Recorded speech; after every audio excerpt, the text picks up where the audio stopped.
इस गवर्नमेंट ने अजे कोई भर्ती नहीं कोई की।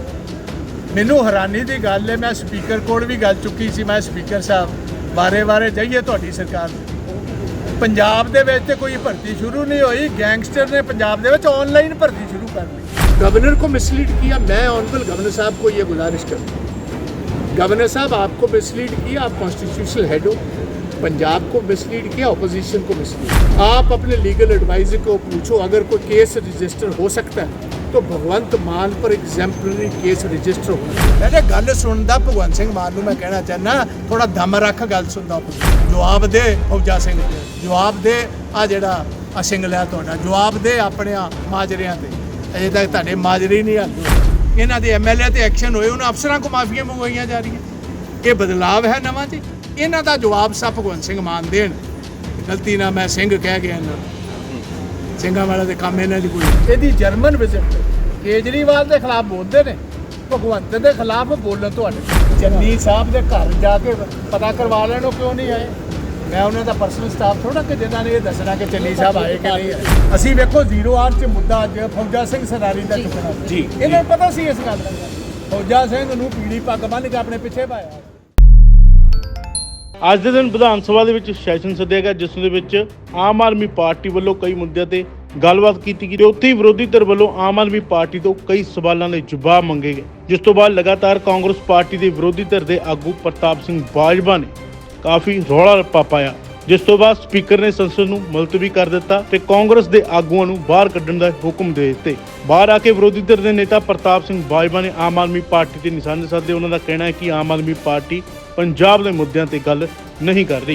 अजी ये प्राविधान ही नहीं है गवर्नर साहब, आप कस्टोडियन हो पंजाब के, आप कॉन्स्टिट्यूशनल हेड हो और the legislator also runs under your guidance. आप ही गवर्नर एड्रेस पढ़ते हो, आप कानून बताएं किस कानून से आपने अलाउ कर दिया। उन्होंने फिर लीगल ओपिनियन लिया, उन्होंने फिर सेशन कैंसिल कर दिया सेकेंड टाइम। फिर इन्होंने वो सारा एजेंडा ही घुमा दिया, उसमें कॉन्फिडेंस मोशन का जिक्र ही नहीं। इन्होंने कहा जी आप उस पर हमें रोक सकते हैं। तो अब हम जो अगली चर्चा है वो बिजली पर होगी, स्टबल बर्निंग पर होगी और GST पर होगी। और BSc की जब मीटिंग हुई, मैंने डायरेक्ट सवाल स्पीकर साहब को पूछा, मैं leader of the opposition, speaker साहब गलत बात ना करो, मुझे ईमानदारी से बताओ सेशन एक्सटेंड होगा। उन्होंने कह दिया हाँ बताएं कितने दिन। मैंने कहा कम से कम 4 दिन 5 दिन करो। उन्होंने कहा जी बाजवा साहब आपके कहने से ऑलरेडी मस्ट बी प्लान कि 3 दिन हम कर देंगे। फिर मैंने कहा कि मुझे ये बताएं कि हमने काम रोको प्रस्ताव जो है उनका, वो आपको जो 29 को आ रहा है, हम आपको मौका देंगे। 17 मैंने कहा और पंजाब के बहुत इम्पोर्टेंट मुद्दे हैं लोगों जो स्टेट के आपने की असेंबली और गवर्नमेंट से सवाल पूछते हैं। उन्होंने कहा आप खुलकर बात करना। और फिर मैंने ये बात कही, ये जो आपकी गवर्नमेंट अपनी लेकर आ रही थी ये कॉन्फिडेंस का मुद्दा, वो तो नहीं आप ला रहे आज। तो मुझे कहने लगे मेरे तो नोटिस में नहीं है। मैंने कहा स्पीकर साहब आप हमारे विधानसभा के हेड हो, हम आपका इज्जत मान करते हैं। मैं समझता हूँ कि आप इंडिपेंडेंटली चलने की कुछ कम क्षमता रही, आप पर पार्टी का प्रेशर जरूर, मगर हमें ये क्लियर की अगर वो आएगा, मैंने कहा अगर वो आएगा हंगामा होगा। तो उन्होंने कहा अभी तो कुछ है नहीं, अभी सभी ने CM से बात करनी है बाकी बातों पर। तो BSc का जब एजेंडा प्लेस होगा आप देख लेना। और PSC का जब एजेंडा प्लेस हुआ, सबसे one and the only item is again the same item that was brought in before the honourable governor.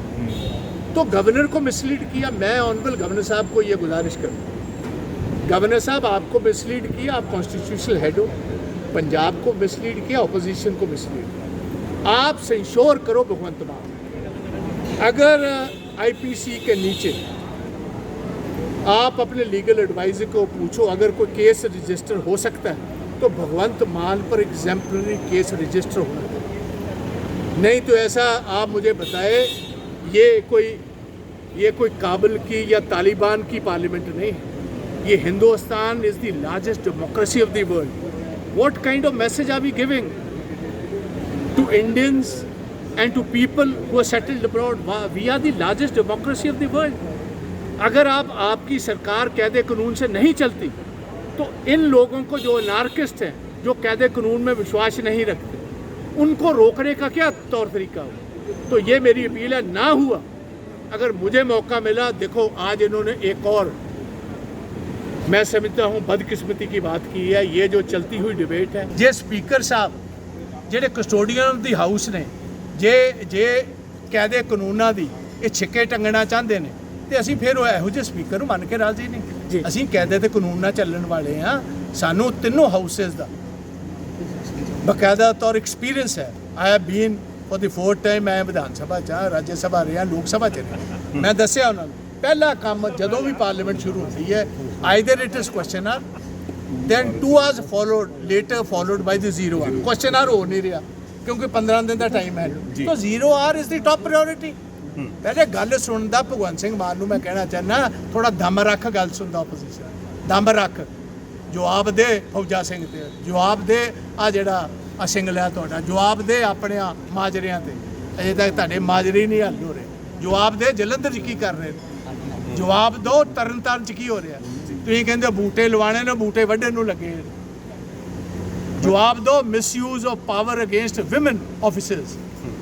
ਉਸ ਹਸਪੀਟਲ 'ਚ ਜਾ ਕੇ ਸਾਰੇ ਸ਼ੀਸ਼ੇ ਭੰਨ ਦਿੱਤੇ, ਬਜਾਏ ਇਹਨਾਂ ਦੇ ਐਮਐਲਏ ਤੇ ਐਕਸ਼ਨ ਹੋਏ, ਉਹਨਾਂ ਅਫਸਰਾਂ ਕੋ ਮਾਫੀਆਂ ਮੰਗਵਾਈਆਂ ਜਾ ਰਹੀਆਂ।